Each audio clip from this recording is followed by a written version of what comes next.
welcome back Hi, guys. to another episode of Real Grown Talk.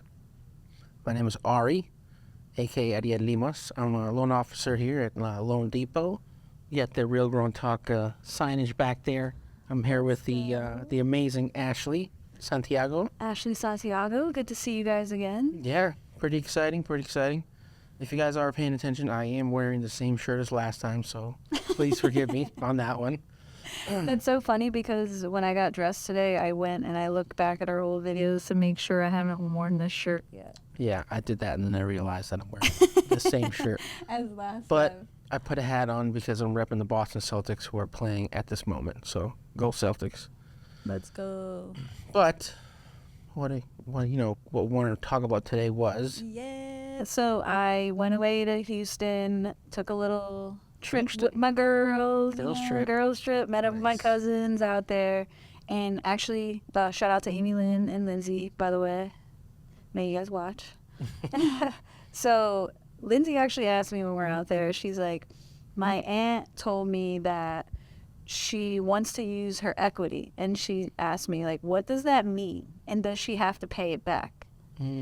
So I was like, this is so juicy. What did you get all excited? Were you guys drinking? We were just taking a walk, actually. So it was the perfect cool. time to drop this knowledge. And I was like, this is a perfect topic for our podcast, you know? Because this is kind of one of those things that a lot of people talk about equity, but, most people don't really know what that means, right? Right. So I think that maybe that's like where we should start, right? Yeah. First off, let's start at the very beginning. What is equity? So yeah, when she asked you what equities, what did you tell her? So equity is actually the difference between what you owe and what your property is worth. Mm-hmm. So let's say you owe $300,000, but your property's worth $500,000.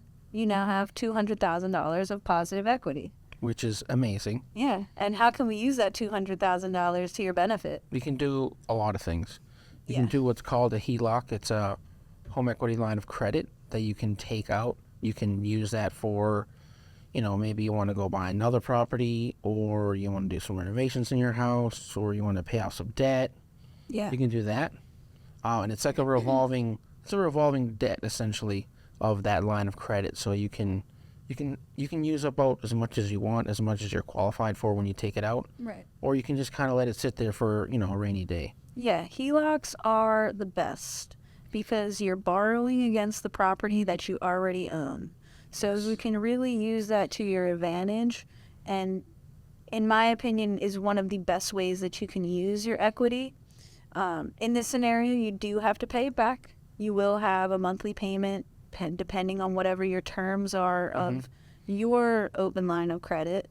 But the beautiful thing is, right now, you'll see that a lot of HELOCs have a lot lower interest rate than your standard mortgages. Yes. And because the loan is secured by the property you're already living in, it's essentially like having cash. So this is really how we see people start that generational wealth, is by using that HELOC, maintaining the property they're living in, or maybe renting out that they're taking the HELOC out on, and then using that cash to buy another property, maybe free and clear. You're buying it cash straight out, or you're using it as a down payment for a property. But the beautiful thing is, when you use that cash towards the next property, you now have equity in that property too. Yeah. Or you own it free and clear. Yep. So the HELOC, in my opinion, is one of the best ways to take advantage of your... It's pretty awesome. Actually, I talked to my dad the other day. He said the same thing. He's like, I bought my house in 1999. He's like, how much equity do I have in the house? A lot. And then I could tell him. I was like, okay, so what do you owe on your mortgage? And like you said, versus what, the property is actually worth. And he's like, oh, I got that much? I'm like, yeah, go buy something. Yeah. Because he's like, oh, what can I do with this? And I was like, you can do a lot with it. You can do basically anything. It's your money, right? Yep. You take out that HELOC. So let's say you have that $200,000 equity. You use your HELOC. You use that equity to buy a property free and clear. Maybe you buy a fixer-upper. Now you can get it appraised a little higher. Take out a HELOC on that. Buy another property. Keep going. And just keep going. Keep going. Just continue on. And that's how people get rich. Yeah, You know, honestly. you just keep doing that, and you build and you build and you build on, you know, whether then you start moving into commercial properties. You're buying, and then you're buying big stuff, and then you're good. You're golden. As long as you're putting your money into some sort of property, you know, have other things too. Be diversified. But that's a piece of it, is having property. And as long as you're putting your money into property, it will pay off at some point. Exactly. It will. Because I think, especially in our market here in Hawaii, it's the best investment you can make. Yeah. Because people are, I mean, look what's going on with the bank crisis. People are pulling their money out of banks and then putting it into real estate because it's the safest bet. Name one millionaire who doesn't own property. I don't know. Maybe a TikTok star. Yeah, maybe some new money, guys, but they ain't gonna have it long, you know. True. Then somebody's probably telling them like, "Hey, you gotta buy. You should buy buy something." property. Yeah, I mean it's a forced savings at the end of the day. Which is great because some people just don't know how to save. Yeah, I mean, if I got a couple dollars in my pocket, Spending it. I'm probably at least gonna hit the drive-through. Yeah, at least on the way home for a little. I've been laying off fast food, but I hope not. all right. So another way that we can tap into equity is, of course, by selling your house. Right. But is it the right time to sell, or do you want to hang on to that longer? That's really the thing that you got to balance there. If you want to, you know, sell your house or not, is it the right move for you? Or like maybe you just want to move somewhere else and you don't want a rental property, like whatever. Maybe you don't want to weigh out of those options. You just want to sell it. That's obvious, like the most obvious way you can tap into that equity. Yeah. And I think, you know, I always talk about how in a bubble we are here in Hawaii in our market. Some people will probably ask, you know, can I lose equity? Right? Right. And technically, yes, if the market just kind of crashes, your property's not worth as much. But like I said, here in Hawaii, I think we're in a bubble where it just constantly is growing year after year. Yeah, like historically, we've never seen a huge drop. Maybe small dips here and there, but Yeah, but I think they're more of a plateau than an actual dip. Yeah, exactly. Because it's always, I mean, think about what we always talk about. It's always high demand, like housing. Yeah, No. there's just always the most basic human need is food, shelter, water. You know, like we always need a place to live. But I think a lot of us really enjoy like a nice, peaceful place to go back to. Yes, of course. You know? It's It's your domain. exactly, and you call it your own, and then you can, like I said, just go. It circles back to the whole equity thing. Yeah. You know, I was talking to a client, and he was telling me, I don't want to buy right now. And I asked him why. And he's like, rates too high. And I go, do you know what that means? And he was like, well, yeah, rates too high, so I shouldn't buy. I'm like, okay, well, what did you hear? He's like, they're high. I'm like, okay, yeah, okay, but what about that? So there's this big misconception that just because rates are high, it's a bad time to buy. Yeah. Which is not necessarily true. I can't believe people are still saying that, though, because there are so many people on the internet that are like, I don't know, maybe I'm just getting pumped with it because I'm a realtor and all I get is other realtors. Like, all I hear is like, now's a great time to buy. Now's a great time to buy. And I've seen it myself as a buyer and as a realtor. Now's a great time to buy, like, because there's still competition out there, but there's so much less competition that it's really, you know, that property you're looking for is going to be available and you're going to have a lot better shot of securing that place. Yeah. So when I was talking to this client, I told him, you know, when rates do drop, home prices are going to go up. Right. So essentially, your monthly is going to stay, you know, within your budget if you want it to be, right? Right. But at the same time, if you wait, you're going to be competing with other people. Home prices are going to be higher. Also, offers are going to be higher. Yep. And then you're kind of be stuck. And then what we talked about at previous episodes is that we're in this short window of getting seller concessions. That you're able to do 2-1 buy downs. You protect yourself from what the rate is, right? Right. And there's we have programs. other solutions. Yeah. We've been really successful in helping our clients with other solutions. Yeah, getting Not really having to face that huge rate right off the jump. Yep, and getting into a home with basically not having to put anything down. Right. It's crazy, and we have somebody who's now a realtor that they got into their house and they got some earnest money back. Yeah. Which is great. And that would not happen in the market where there's this crazy. Yeah, I don't mean to laugh, buyers. but it was unheard of back then. Yeah. Yeah. When I have amnesia from that whole experience. It was a whirlwind. It was a crazy market because, people got discouraged because this is what we do. We're problem solvers at the same time, right? Right. Like, you have to solve problems of not why do people want to buy, right? And I have to solve the problem of like rate versus payment versus, and then you have to deal with the prices. Right. So we're always trying to solve problems. Our problems right now, at least for me, is rate. Oh yeah. Hands down. Which is, like I said, if you're comfortable with that payment now, it's only going to go down because you refinance. It's all in the mindset. It's exactly that. Like, if you're comfortable with a monthly payment, let's just get you into something, start building equity, and then we can use that. It's kind of what we're talking about here. We can use that equity to your benefit. Absolutely. And get you into that dream home or whatever else. And the rental, whatever game you're trying to get into. Exactly. And some advice I give to people too is, you do get a higher rate, it's totally fine. And then rates do go down. You get to refinance, right? But if you're still comfortable making that payment, you're just going to be taking away from the initial balance. Right. So then just keep making that old payment, and then you're going to be, people talk about 15-year loans. You can make a 30-year loan into a 50-year loan just making extra payments. Right.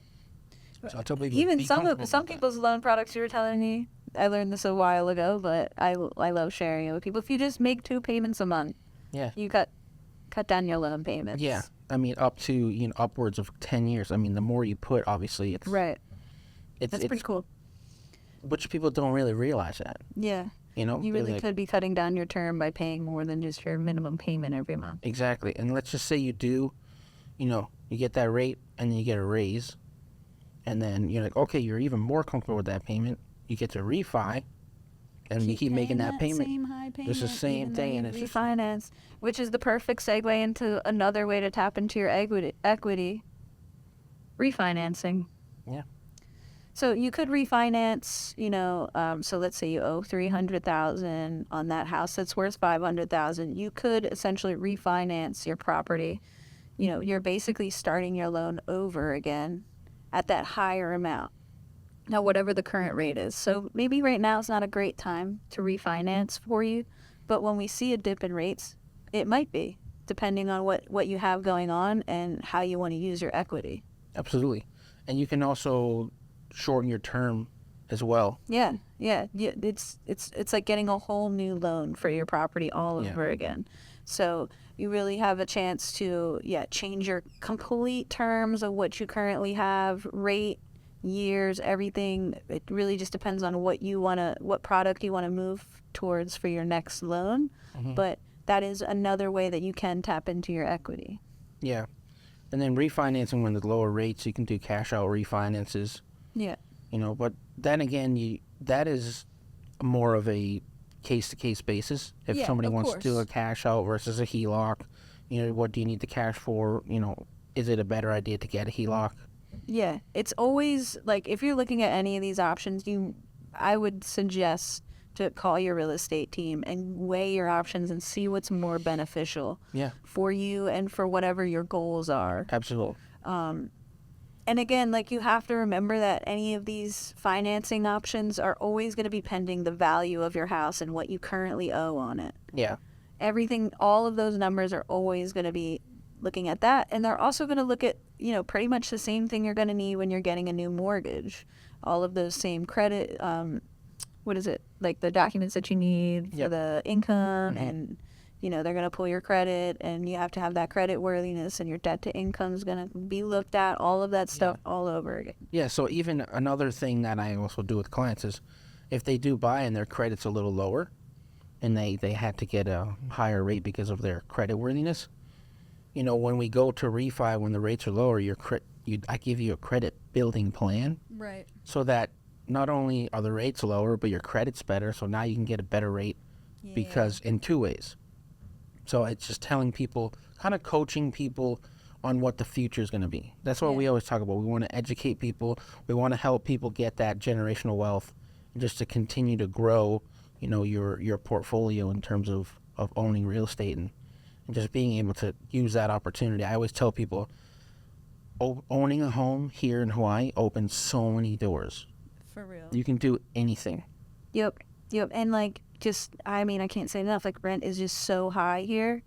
It really just does not make sense. I mean we're seeing like commonly $3,000 rents a month. I mean it's very very common. Like that's a low rent actually. I think for some areas nowadays, like for especially if you need more than 2 bedrooms, it's like it's tough. Rents are getting higher and higher, and it just doesn't make sense. If you pay $3,000 a month for 3 years, it's over $100,000, almost $120,000. So it's like does not make sense, especially where we live. Really, any of the major cities that are like where we live doesn't make sense to rent. It really doesn't. No, I mean, I always tell people the opportunity to buy something, especially here in Hawaii, is just, especially, VA. I work with a lot of VA clients, and we were talking about the other episode is just continue to buy places everywhere you were. Yeah. So I also wanted to touch on that. Different loan products have different refinances. So a VA has an EARL, which is a very, very quick refinance to just change your rate. And we need less documentation for that. You don't even have to put their income. That's nice. Sometimes you don't need an appraisal. Wow. And it's quick. So it's super fast, yeah. It's quick, and it doesn't really cost you much. It's like a 0.5 funding fee. Oh, okay. Yeah. Wow, that's pretty good. It's quick. I mean, it's also That's very quick. fast, You can yeah. do it in 30 days. So, like, when he says there's no appraisal, like, I automatically know that it's a faster process. Oh, yeah, because appraisals 90% of what takes time in the contract when you're buying a house or refinancing or anything is, like, all of those little things that you need to secure the financing. So, like, appraisal is one of them that pretty much everybody needs if they're financing. So, you can understand that the appraisers in your area might get pretty busy, and it could be a little bit of a wait time before you even get that appraisal. So, yeah, that's one of the things that holds. yeah, could hold things up, and if it comes out low, boo.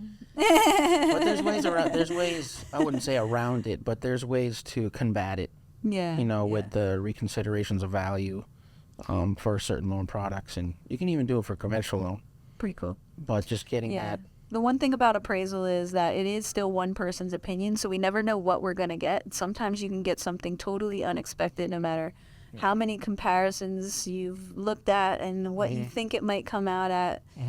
It's just still one person's opinion, so, everybody feels a little bit differently. So sometimes, there are other stages that we can take to actually, challenge those decisions at times. Yeah. I mean, the appraisal is what the value of your home is, and that's where you get your equity. Yep. So it's kind of going full circle. circle on what equity is and how you can use it, and just the benefits of always having that in your home. Because, like I said, I was talking to my dad, and he's like, oh, I can do all these things. I'm like, yeah, you can. You can. Some people don't know. Just got to get the first one and then...